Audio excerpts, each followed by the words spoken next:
وہ لمحہ جب اسرائیلی دفاعی افواج نے سمندر میں ہی کارکنوں کو حراست میں لے لیا۔ تقریباً 50 کشتیوں پر مشتمل ایک امدادی قافلہ ترکی سے غزہ کی طرف روانہ ہوا۔ چند کشتیوں کو بین الاقوامی پانیوں میں ہی روک لیا گیا۔ اسرائیلی وزیر اعظم بنجامن نیتن یاہو نے اس کارروائی کی خود نگرانی کی۔ اسرائیل کا الزام ہے کہ منتظمین میں شامل کچھ افراد کے حماس سے روابط ہیں۔ کئی مغربی ممالک حماس کو دہشت گرد تنظیم قرار دیتے ہیں۔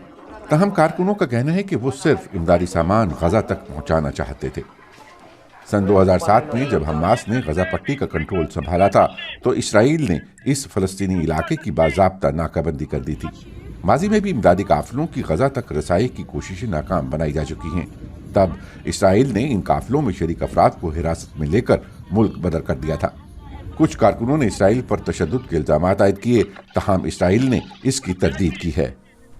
اسرائیلی وزیر اعظم نیتن یاہو نے اس مشن کو بدنیتی پر مبنی سازش قرار دیتے ہوئے کہا کہ یہ لوگ غزہ کی ناکہ بندی توڑنے کی کوشش میں تھے۔